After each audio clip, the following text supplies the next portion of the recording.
One outs episode 7 and last ఎపిసోడ్లో first game అయిపోతుంది and second గేమ్కి తొకచి మళ్ళీ వస్తాడు అండ్ ఈసారి తను అలసిపోతూ ఉంటాడు అండ్ కోజ్మాకి ఒకటి చెప్తాడు తకామి, ఈ రోజు మేము గెలవడానికి రాలేదు, వీక్నెస్ నేను తెలుసుకున్నాను అని చెప్పగానే కోజ్మా అదే ఆలోచిస్తూ ఉంటాడు. ఇదే గురించి అదే ఆలోచిస్తున్నావా అనగానే వాళ్ళ లైనప్ చూడు మొత్తం లెఫ్ట్ హ్యాండర్సే, వాళ్ళు తొకచి స్టామినాని కన్జ్యూమ్ చేయడానికి చూస్తున్నారు అనుకుంటా. లెఫ్ట్ హ్యాండర్స్ అయితే ఫస్ట్ బేస్ కొడతారు, ఫస్ట్ బేస్ కి తొకచి వెళ్ళాలి అండ్ బంట్ చేసిన తొకచియే వెళ్ళాలి అండ్ తొకచి కూడా సేమ్ అదే జరుగుతుంది. వాళ్ళ ప్లాన్ అది, ఎక్కువ ఫౌల్స్ చేస్తారు, ఎక్కువ టైం ఉండటానికి చూస్తారు పిక్చర్స్ వేపించడానికి అండ్ అలసిపోతూ ఉంటాడు. టైం అవుట్ తీసుకొని వెళ్ళి మళ్ళీ వస్తూ ఉంటాడు అండ్ 9th ఇన్నింగ్ లో కూడా 0 రన్స్. సో తొకచికి అలసటగా ఉంటే ఇదే గురించి అందరికి మోటివేషన్ ఇస్తాడు, తొకచి కోసమైనా మనం గెలవాలి అని. బట్ 9th ఇన్నింగ్ లో కూడా స్కోర్ చేయరు. అలా 12th ఇన్నింగ్ దాకా వెళ్తుంది. ఇంకా కోజ్మా నేను బ్యాటింగ్ చేస్తానని తనకి చెయ్యి బాగోకపోయినా తను వెళ్ళటానికి రెడీ అవుతాడు. కోజ్మా వస్తున్నాడని తెలియగానే ఉన్న పిక్చర్ ని మార్చేసి తొమోసకా అనే పిక్చర్ ని తెస్తాడు. తొమోసకా మనసులో అనుకుంటూ ఉంటాడు, కోజ్మా సార్ నువ్వు ఫేమస్ బ్యాటర్ అండ్ బాగా బ్యాటింగ్ చేస్తావు, బట్ నీకు ఆ ఇంజురీ ఉండడం వల్ల నువ్వు నాకు భయంగా అనిపించలేదు అండ్ తొకచి వెళ్ళేటప్పుడు నువ్వు ఖచ్చితంగా కొట్టలేవు అని చెప్తాడు. అందరు షాక్ అవుతారు. నువ్వు ఆ ఎల్బోతో కొట్టగలను అనుకుంటున్నావా అనగానే అఫ్ కోర్స్ నాకు డిస్కంఫర్ట్ గా ఉన్నా నేను కొట్టగలను అనుకుంటున్నాను అని చెప్తాడు. లేదు నువ్వు కొట్టలేవు, టైం అవుట్ తీసుకో అని చెప్తాడు అండ్ టైం అవుట్ తీసుకున్న తర్వాత బ్యాండ్ కట్టిస్తాడు తన చేతికి, వైట్ బ్యాండేజ్. ఇది సరిపోతుందా అనగానే ఓకే అండ్ నేను ఇంకోటి చెప్తాను,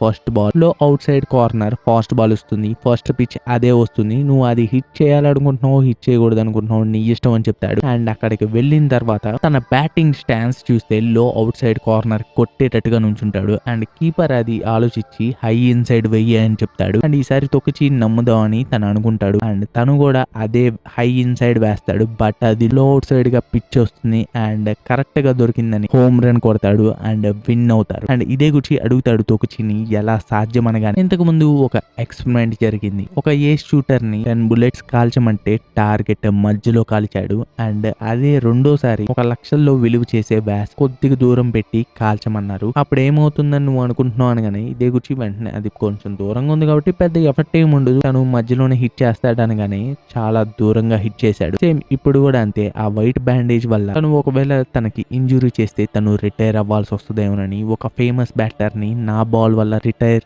అవ్వాల్సి వస్తుందేమోనని తన భయంతో తను వెయ్యాలనుకున్నా గానీ వెయ్యలేకపోయాడు. ఎవరైనా కాస్ట్లీ బ్యాస్ అని వేరే కొట్టాలనుకోరు అని చెప్తాడు అండ్ థర్డ్ గేమ్ కి ఈసారి ఓనర్ ఫోన్ చేసి మనకి కండిషన్ గుర్తుంది కదా, రేషియోస్ మారుతాయి అనగానే సరే ఈ గేమ్ కి 20 times ఇంక్రీజ్ చేద్దామని చెప్తాడు అండ్ తొకచి ఒప్పుకుంటాడు. సెక్రటరీ ఏమో షాక్ అవుతాడు, అంటే ఒక్క రన్ కి 100 కోట్లు తను చెల్లించాల్సి వస్తుంది అనగానే అప్పటికే అలసిపోయి ఉంటాడు కాబట్టి హిట్స్ ఇస్తూ ఉంటాడు అండ్ ఫస్ట్ రన్ స్కోర్ చేసిన తర్వాత ఓనర్ వెంటనే అడుగుతాడు పిఏని ఎంత తన శాలరీ అనగానే ఇప్పుడు ఇవ్వాల్సింది పోను -6,05,00,000 అని చెప్తాడు. ఇప్పుడు మనం తొకచిని బయటకి తీద్దామా, మనం గెలిచే ఛాన్స్ ఉంటుంది అనగానే లేదు నాకు తెలిసి ఇంకో 10 పరుగులు ఇచ్చే ఛాన్స్ ఉంది. సో తను అప్పుడు ఇంకా 800 కోట్లు 900 కోట్లు ఇవ్వాల్సి వస్తుంది. అప్పుడు ఆ తర్వాత మ్యాచ్లు తనకి ఇష్టం వచ్చినట్టు పిచ్చి చేసుకొని ఇద్దాం వరుస కొడతా ఉంటారు అండ్ తను కొంచెం లేట్ చేస్తూ ఉంటాడు, అంటే ఎలా అంటే 3 balls వేస్తాడు, 4th ball వేయకుండా హిట్ చేపిస్తాడు, అలా టైం వేస్ట్ చేస్తూ ఉంటాడు అండ్ టైం అవుట్ తీసుకుంటూ ఉంటాడు అండ్ అందరూ ఏమనుకుంటారంటే తను అలసటగా ఉంది తను బాల్స్ వేస్తున్నాడు అండ్ మీకు ముందే రూల్ తెలుసు కదా, 4 balls వేస్తే పక్క బేస్ కి ఫ్రీగా వాక్ చేయొచ్చు అండ్ తకామి కూడా ఈసారి నేను కొడతాను అని తను కొట్టేస్తాడు అండ్ కొడతానే ఉంటాడు అండ్ తొకచి కూడా టైం అవుట్ తీసుకుంటా ఉంటాడు. సెకండ్ ఇన్నింగ్ అయిపోయిన తర్వాత నవ్వుతా వెళ్తాడు తొకచి, అది చూసి తను ఎందుకు నవ్వాడు అనుకుంటాడు తకామి ఆలోచిస్తూ ఉంటాడు. డగ్ అవుట్ లో మిగతా వాళ్ళందరూ సెలబ్రేట్ చేసుకుంటా ఉంటే ఇది వింతగా ఉంది, తను ఎందుకు 4 balls వేయట్లేదు, తను హిట్ చేపిస్తున్నాడు ఎందుకు, ఇప్పటిదాకా ఒక్క వాక్ కూడా ఇవ్వలేదు, తను ఎందుకో వింతగా తనే మనల్ని కొట్టిపిస్తున్నట్టు ఉంది, తన అలసట మీద అలా చేస్తున్నాడేమోలే అని అనుకుంటా ఉంటాడు అండ్ ఓనర్ నవ్వుతూ ఉంటాడు. ఎంత అయింది అనగానే 1,005 కోట్లు అని చెప్తాడు పిఏ అండ్ థర్డ్ ఇన్నింగ్ లో తొకచి క్లాక్ ని చూసుకొని టైం అవుట్ తీసుకుంటాడు అండ్ తకామికి ఏం అర్థం కాదు, క్లాక్ ని చూసి టైం అవుట్ తీసుకున్నాడు ఏదో వింతగా ఉంది అని అనుకుంటా ఉంటాడు. కోచ్ ఏమో మేబీ తను టైం కి మసాజ్ చేపించుకోలేమో, మిగతా వాళ్ళేమో ఈ గేమ్ ఈ పాటికి అయిపోవాల్సింది అని అనుకుంటా ఉంటారు పక్కన టీమ్మేట్స్ అండ్ తకామికి వెంటనే స్ట్రైక్ అవుతుంది అండ్ టీవీలో చూడటానికి వెళ్తారు. ఓనర్ కూడా టీవీ చూస్తూ ఉంటే ఒక రిపోర్ట్ వస్తుంది, వెదర్ రిపోర్ట్, వాన పడుతుంది అని దాంట్లో రిపోర్ట్ వస్తుంది అండ్ తకామి బ్యాక్ వచ్చి స్వింగ్ చేయి అంటాడు. వాళ్ళకి అర్థం కాదు ఎందుకు స్వింగ్ చేయమంటున్నాడని, ఎక్కువ రన్స్ కొట్టక్కర్లేదు, జస్ట్ ఈ గేమ్ వ్యాలిడ్ అయితే చాలు, ఇంకొద్దిసేపట్లో ఇక్కడికి వాన రాబోతుందని వార్నింగ్ ఇచ్చారనగానే బ్రూక్లిన్ ఏమో వానొస్తే ఏమవుతుందంటే థోమస్ కి అర్థమయ్యి వానొస్తే 5 ఇన్నింగ్లు కాకపోతే ఇది మ్యాచ్ గా వ్యాలిడ్ కాదు ఓవే అంటాడు అండ్ తొకచి కూడా చెప్తాడు రన్స్ స్కోర్ చేశాని నెగ్లిజెన్స్ ఇగ్నరెన్స్ తో ఉన్నారు. ఇక్కడ ఎన్ని రన్స్ కొడతారు, విన్నింగ్ లాసింగ్ కాదు. ఇప్పుడు మీకు ఉన్నది ఒకే ఒక గంట టైం. ఈ గంటలో 2 ఇన్నింగ్స్ పూర్తి చేయాలి అని చెప్తాడు. నార్మల్ గా అయితే అయిపోతాయి, బట్ కావాలని లేట్ చేయాలనుకున్నప్పుడు 2 గంటలైనా 3 గంటలైనా అది అవ్వదు. అండ్ 4th ఇన్నింగ్ స్టార్ట్ అవుతుంది. అండ్ తొకచి ఈసారి 4 బాల్ వేస్తా ఉంటాడు. 4 బాల్ వేస్తా ఉంటే ఏమైందంటే బ్యాట్స్మెన్ అవుట్ గారు 3 outs కానీ ఇన్నింగ్ అయిపోదు. బాల్ వేస్తానే ఉంటాడు. ఆ బాల్స్ చేస్తున్నప్పుడు ఏం చేయాలి అని అర్థం కాదు. కామెంటరీ ఏమో బాల్స్ వేస్తున్నా కానీ తను స్వింగ్ చేస్తా ఉంటే స్ట్రైక్ అవుతాయి, బట్ దానికి 9 పిచ్చులు అవసరం అవుతాయి. వాళ్ళకి ఇప్పుడున్నది చాలా తక్కువ టైం. ఈసారి బ్యాట్స్మెన్ ఏం చేస్తాడంటే బాల్ కొద్దిగా దూరంలో వేస్తుంటే బ్యాటర్ బాక్స్ ని బయటకు వచ్చి కొడతాడు. అండ్ బాల్ వెళ్ళి ఫెయిర్ ఏరియాలో పడుతుంది. అంటే ఫౌల్ లైన్ కి ఇటు పక్కే పడుతుంది, ఫెయిర్ అవుతుంది. అండ్ వెంటనే బ్యాట్స్మెన్ ని అవుట్ చేస్తాడు.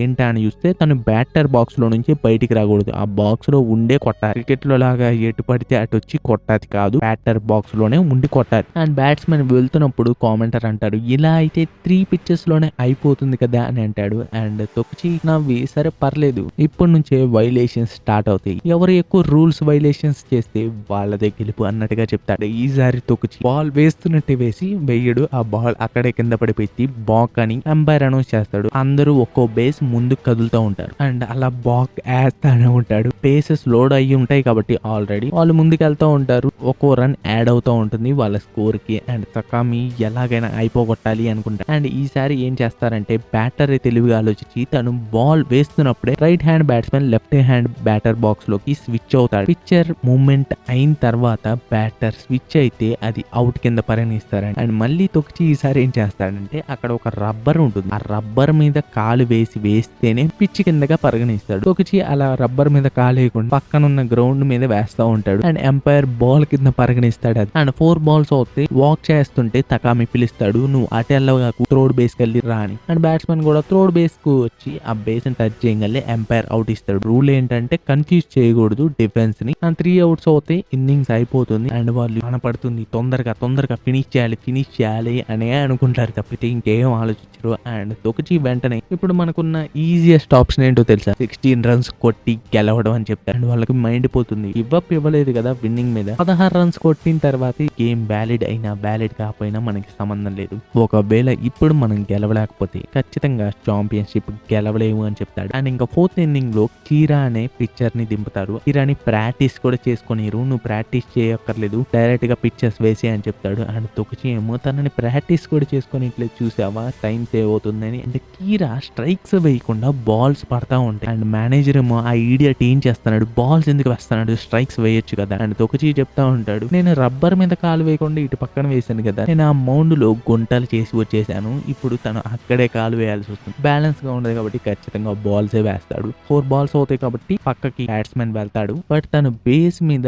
రన్ చేస్తూ ఉంటే తను పికప్ చేయడానికి ట్రై చేస్తాడు. పికప్ అంటే ఏంటంటే తను రన్ చేయకుండా ఆ బేస్మెన్ కి వేస్తే తను అవుట్ అవుతాడు, అంటే అక్కడ బేస్ దగ్గర లేకపోతే. అండ్ మేనేజర్ ఏమో నువ్వు వేస్ట్ చేయక్కర్లేదు డైరెక్ట్ గా పిచ్చిలే అని అంటూ ఉంటాడు. బేస్ దగ్గర ఉన్న రన్నర్ రన్ చేస్తాడు, రన్ తిరిగి హోమ్ దగ్గర కూడా వచ్చేస్తాడు. అలా రన్స్ స్కోర్ చేస్తూ ఉంటే తనకి ఇంకా ఏం లేదు, తను పిచ్చెసే వెయ్యాలి ఏదైనా అవని. తను వాళ్ళు రన్స్ కొట్టినా ఏదైనా కానీ ఎలాగోలాగా 2 outs అవుతాయి అండ్ 10 runs స్కోర్ చేస్తాడు. కీరాకి మండుతుందన్నమాట. కీరా పిచ్చెస్ ఏం వేయకుండా పికప్స్ అటెంప్ట్ చేస్తూ ఉంటాడు. తను పికప్స్ ఎందుకు అటెంప్ట్ చేస్తానని మేనేజర్ అనుకుంటూ ఉంటాడు. అండ్ తొకిచి రావాల్సింది వచ్చేసింది, రెబిలియన్ స్టార్ట్ అయింది అని అంటాడు. అండ్ ఇదే గురించి ఏంటి అని అడగగానే మనం రన్స్ కొట్టడం వల్ల ఫీల్డర్స్ కి ఫీల్డింగ్ స్టాటిస్టిక్స్ పెరుగుతాయి, బట్ కీరాకి ఏమవుతుంది తన యావరేజ్ చాలా పెరిగిపోతుంది. సో తన స్టాటిస్టిక్స్ కి చాలా డ్యామేజ్ అవుతుంది. తను అందుకనే ఇప్పుడు వ్యాలిడ్ గేమ్ కాకూడదు అనుకుంటున్నాడు. ఇప్పుడు 10 players vs 8 players అయింది. తకామి ఏమో పర్లేదు రన్స్ ఇచ్చినా ఏం కాదు కీరా సార్ పిచ్చెస్ వే అని చెప్తాడు. అండ్ కిరణ్ నేను ఏమనుకుంటున్నారో ఒక్కళ్ళు కూడా పట్టించుకోవట్లేదు. అండ్ ఫ్లాష్ బ్యాక్ లోకి వెళ్తూ నేను 13 wins చేసిన నా శాలరీ ఎందుకు తగ్గించారని అడగగానే నీ యావరేజ్ అనేది 3.87 ఉంది, నువ్వు కూడా అడుగుతున్నావు, టీం గెలిచింది టీం స్ట్రాంగ్ బ్యాటింగ్ వల్ల నీ పిచ్చింగ్ వల్ల కాదు అని చెప్తాడు. అండ్ తనకి అలాంటప్పుడు తన యావరేజ్ అనేది చూసుకోవడం చాలా ఇంపార్టెంట్. తను పికప్స్ వేస్తానే ఉంటాడు. అప్పటికే టైం 30 ఉంటే అయిపోతుంది. అండ్ ఎంపైర్ వెంటనే బాక్ అని ఇస్తాడు. ఎందుకు బాక్ ఇచ్చారని అడగగానే తను కావాలని డిలే చేస్తున్నాడు కాబట్టి నేను బాక్ ఇచ్చానని చెప్తాడు. అండ్ మేనేజర్ అనుకుంటాడు ఈసారి ఖచ్చితంగా తను పిచ్చేస్తే వెయ్యాలని. ఈసారి ఏం చేస్తాడంటే ఫస్ట్ బేస్ మ్యాన్ కి వేయకుండా సెకండ్ బేస్ మ్యాన్ కి వేస్తాడు. అండ్ మేనేజర్ కి మండుతుంది. అండ్ ఈసారి సరే పిక్చర్ ని చేంజ్ చేద్దామని ఇంకో పిక్చర్ ని పిలుస్తాడు. అండ్ ఆ పిక్చర్ కి వెళ్లే ముందు వాళ్ళ గురించి నువ్వేం పట్టించుకోగాకు, ఇది వ్యాలిడ్ గేమ్ అవ్వాల్సిన ఆలోచన అక్కర్లేదని చెప్పి వెళ్ళిపోతాడు. ఆ పిక్చర్ చూస్తే మౌండ్ మీద చాలా గుంట్ల పడి ఉంటాయి. కీరా కూడా ఇంకా గలీజ్గా చేసి వెళ్ళిపోతాడు. అండ్ ఫస్ట్ పిచ్ చేసేటప్పుడు జారిపోతాడు, బాక్ అవుతుంది. స్ట్రైక్స్ వేయాలనుకున్న బాల్సే వేస్తాడు అండ్ 12 రన్స్ చేస్తారు అండ్ బేసెస్ లోడ్ అవుతుంది. అండ్ ఈసారి వచ్చే బ్యాట్స్మెన్ కి తొక్కిచి తనకు ఒకటి చెప్తాడు అండ్ బయటకేమో నువ్వు జస్ట్ అక్కడ నుంచి ఎలాగో బాల్సే కదా వేసేది, టైం వేస్ట్ చేయని చెప్తాడు. అండ్ పిక్చర్ కూడా నువ్వు ఎలాగో నుంచుంటావా, స్ట్రైక్ మిడిల్ జోన్ లో వేస్తానని రిలాక్స్ గా వేస్తాడు. తొక్కిచి ఫస్ట్ ఏం చెప్పుంటాడంటే ఫస్ట్ బాల్ మిడిల్ జోన్ లో ఫాస్ట్ బాల్ వస్తుంది, నువ్వు అది హిట్ చేయంటాడు. అండ్ అదే వస్తుంది కాబట్టి హోమ్ రన్ కొడతాడు. బేసెస్ లోడ్ అవుతాయి కాబట్టి 4 రన్స్ వస్తాయి అండ్ 16 రన్స్ టై అవుతాయి. గంట పూర్తయిపోతుంది, అప్పటికి వాన ఎక్కువ అవుతుంది అండ్ మ్యాచ్ ని ప్రస్తుతానికి మీ డగ్అవుట్స్ కి వెళ్ళండి, మేము కంటిన్యూ చేయాలా లేదా అని చెప్తామని వెళ్ళమంటారు. సెక్రటరీ ఏమో నవ్వుకుంటూ ఉంటాడు, అమ్మయ్య తొక్కిచి నువ్వు గెలిచావని. తొక్కిచికి సపోర్ట్ చేస్తూ ఉంటాడు, ఎందుకంటే టీం గెలవాలనుకుంటాడు తను. అండ్ న్యూస్ పేపర్ ని పిలువు అని ఓనర్ చెప్తాడు, నువ్వు గెలిచావు అనుకుంటున్నావు తొక్కిచి, నువ్వు గెలవలేవు అని. ఎంపైర్ వచ్చి వాన పడుతున్నా గానీ గేమ్ కంటిన్యూ చేస్తామని చెప్తాడు అండ్ కీరా షాక్ అవుతాడు అండ్ వాన ఇంకా పెరుగుతుంది కానీ కంటిన్యూ చేస్తారు. ఎందుకు అనేది ఎపిసోడ్ 8 లో తెలుసుకోండి.